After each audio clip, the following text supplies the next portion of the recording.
երկիրը մեկ ինտեգրված տնտեսական համակարգից փորձում է տեղաշարժվել դեպի մեկ այլ անորոշ համակարգ,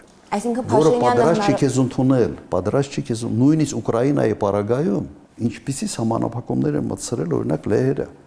չեն թողնում, արգելում են ապրանքների ազատ տեղաշարժը։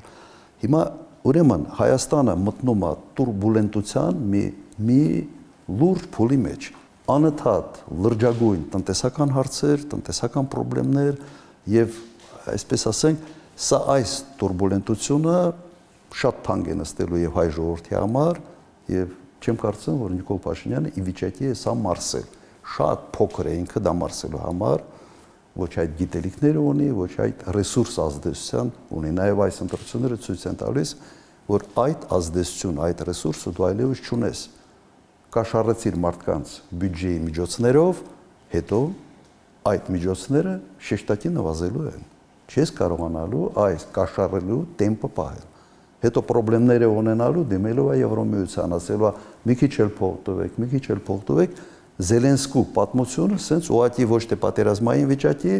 այլ տնտեսական, ասենք պատերազմի վիճակի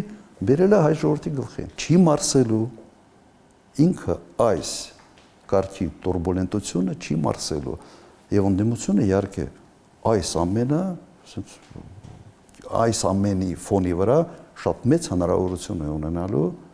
իր հարցը լուծելու։ Վիճակը կտրականապես փոխվում է։